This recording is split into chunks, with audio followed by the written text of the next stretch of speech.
Assalamualaikum warahmatullahi wabarakatuh. Selamat bergabung kembali bersama saya Mulydia. Untuk kesempatan kali ini, saya akan mencoba memaparkan bagaimana cara mensepakati perencanaan kinerja dari atasan. Baiklah, untuk secara detailnya kita perlihatkan sebagaimana yang perlu dilakukan oleh seorang guru dalam mensepakati perencanaan RHK dari atasan atau dari kepala sekolah yang sudah disetujui. Yang pertama, perlu kita membuka kembali Merdeka Mengajar. Seterusnya, kita login menggunakan akun belajar kita masing-masing. Masukkan password. Nah, setelah itu baru ketemu dengan beranda pengelolaan kinerja guru. Klik pengelolaan kinerja guru dan di sini baru tampil nantinya cek dan sepakati. Nah, apabila sudah ketemu atau sudah tampil di layar beranda cek dan sepakati, selanjutnya adalah kita melakukan pengecekan dan sepakati. Nah, langsung saja kita klik cek dan sepakati. Nah, di sini akan ketemu pada perencanaan kinerja yang pertama, kita perlu mencek perencanaan kinerja yang disetujui atasan. Yang pertama, di sini kemarin sudah jelas di RHK kita ini. Kalau yang pertama di sini meningkatnya praktik aktivitas kognitif yang berfokus pada aktivitas alternatif. Nah, ini sudah ditargetkan kemarin. Berdasarkan dari setuju juga oleh kepala sekolah. Nah, ini sudah jelas adanya penyesuaian dari atasan. Di sini pada RHK 2, meningkatnya kompetensi melalui peran sebagai penyusun perangkat ajar yang dapat dibagikan kepada guru dan atau kepala sekolah lainnya. Jadi, intinya perangkat ajar ini sudah terbit di PMM ya Bapak Ibu. Jangan salah ya. Nah, ini nilainya setara 24 poin satu perangkat ajar. Nah, di sini saya melakukan yang ini. Terus yang ketiga, meningkatnya kompetensi melalui sebagai narasumber berbagi praktik dalam kegiatan implementasi kurikulum Merdeka. Nah, di sini kita selaku narasumber dalam kegiatan PMM atau tentang IKM lah. Yang penting tentang implementasi kurikulum Merdeka. Ini juga yang keempat itu meningkatnya peserta dalam mode kompetensi mandiri. Nah, pelatihan mandiri ini dilakukan juga di PMM. Nah, kembali yang kelima, KOSP. Nah, ini baru apanya? Poin-poin yang kemarin kita ajukan kepada sekolah yang sudah disetujui. Nah, untuk mengeceknya kembali, lihat yang ada penyesuaian dari atasan. Nah, ini dia. Kita klik langsung adanya penyesuaian dari atasan. Perlu kita baca kembali. Perlu kita pahami lagi. Nah, coba kita lihat. Yang pertama, yang kedua itu rencana hasil kerja. Meningkatnya kompetensi melalui peran sebagai penyusun perangkat ajar yang dapat dibagi. Nah, itu yang tadi sudah kita lihat. Nah, di sini ada satu perangkat ajar di PMS setara 24 poin. Nah, kalau kita mencari 32 poin, ya tinggal 2 ini aja sudah oke. Nah, pintar tuh kalau kita sudah mendapat menerbitkan perangkat ajar kita di PMM. 2 saja sudah memiliki 32 poin. Nah, tidak ada lagi kalau kita capek-capek cari sertifikat. Tapi ingat, di PM ini ada bukti fisiknya loh Bapak Ibu. Nah, ini untuk tadi kita lihat dari adanya perangkat yang diterbitkan. Nah, kita lihat nih. Sudah jelas di sini kalau bagi saya ada 2 kegiatan. Di satu perangkat ajar ini 24 poin. Nah, di sini yang pertama nih ada juga kedua di hingga 48 poin 2 kegiatan. Nah, apabila sudah mengetahui, sudah benar, sudah disetujui oleh kepala sekolah tadi, nah, sudah mengerti kita, ya klik saja. Saya mengerti. Dah, kita lanjutkan. Itu yang perlu kita cek. Melakukan penyesuaian dari atasan.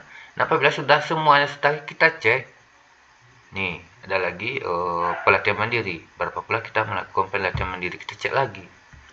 Nah, kita cek lagi di sini. Kalau di sini pada poin LHK 4, meningkatnya kompetensi melalui peran serta sebagai pelatihan mandiri sesuai dengan model kompetensi. Nah, ini Bapak Ibu kita melakukan aksi nyata di PMM. Jadi targetnya pelatihan ini 8 poin lah. Jadi intinya kita melaksanakan kegiatan aksi nyata di PMM dengan sertifikat topik yang telah kita peroleh. Nah, tapi sertifikat topik bulan Januari bisa digunakan. Tapi sebelum Januari tidak bisa digunakan ya Bapak Ibu, itu perlu diperhatikan. Nah, jadi kalau ini ya mulai sekarang lah kita melaksanakan melakukan aksi nyata, melakukan pelatihan-pelatihan mandiri di PMM kita masing-masing sesuai dengan mana topik yang perlu, yang yakin kita mendapatkan sertifikatnya. Nah, kemudian lihat dari atasan kita ini dari guru kan sudah ada 2 poin, otomatis 16 poinnya, 2 kegiatan, 2 topik naik 16 poin. Kemudian dari atasan juga mensepakati ini sertifikat topik itu 1 kegiatan. Nah, jadi di sini ada bedanya ya Bapak Ibu.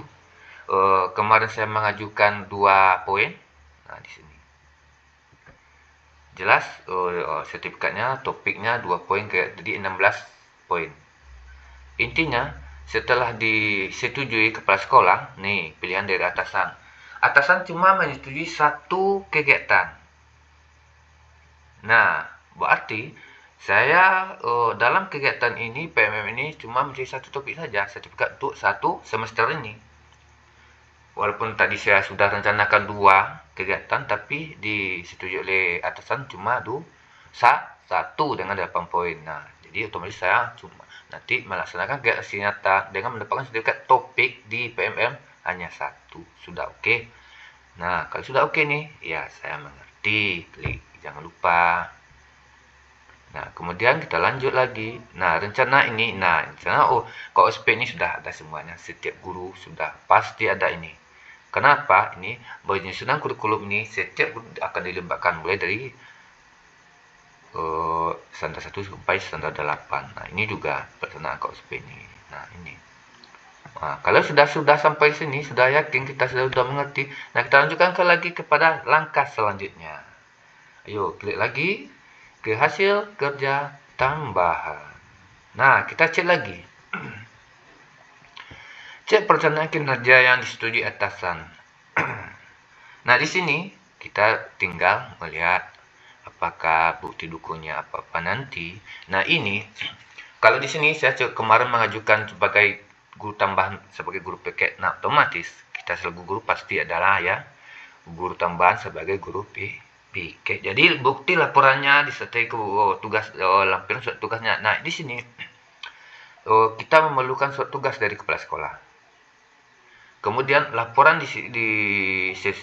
disertai dengan laporan itu, otomatis kita membuat laporan kapan pelaksanaan tugas kita dalam kegiatannya, apa-apa saja kegiatan di sewaktu melaksanakan piket ini. Nah, kita buat laporannya. Kalau dapat ada dokumentasinya kita waktu piket dan kegiatan kita yang lakukan itu. Nah, itulah nanti sebagai laporan dokumentasi lengkap. Misalnya dengan bukti dukungnya. Begitu juga dengan kegiatan tambahan sebagai peminat ekstrakurikuler. Misalnya seandainya kita pramuka, apalagi saat ini kita sudah akan mengadakan kemah bersama di Abai. Ya, kalau saya di Abai ya, Bapak Ibu. Nah, otomatis pada saat ini kita sudah bisa mendapatkan 1 laporan atau surat tugas kita untuk melaksanakan peminat ekstrakurikuler. Ya, tentu bagi Bapak Ibu yang mendapatkan menjadi peminat ekstrakurikuler kepramukaan. Tapi jangan berkecil hati ya Bapak Ibu yang lainnya. Kalau sekarang ini tidak ada kita mendapatkan atau kompetensi kita di bidang pramuka, ya boleh yang lainnya. Misalnya seperti tapis, Ibu guru PAI-nya ya atau Bapak guru PAI-nya, boleh kita buat pembinaan ekstrakurikuler di bidang tapis. atas Quran. Jadi otomatis kita buat laporannya, kapan pelaksanaannya, di mana waktu dan pelaksanaannya, kemudian siapa saja yang terlibat, kemudian di sana akan dijelaskan bagaimana prosedur kegiatan tapisnya, sehingga suat laporan kita itu bersih, tersimpul semuanya hingga kegiatan terakhir. Dan kapan berakhirnya serta jadwalnya kita lampirkan di laporan itu. Dan tak lupakan dengan surat tugas dari kepala sekolah. Nah, apabila sampai di sini, kita perlu lagi ke perencanaan ke perilaku kerja. Nah, di perilaku kerja sini kita cek lagi perencanaan kinerja yang telah disebut di atasan. Berarti berorientasi pada pelayanan yang saya ini ya, memahami kebutuhan peserta didik dan berusaha memenuhinya. Bagaimana perwujudannya? Melayani peserta didik sesuai hasil asesmen pada peserta didik.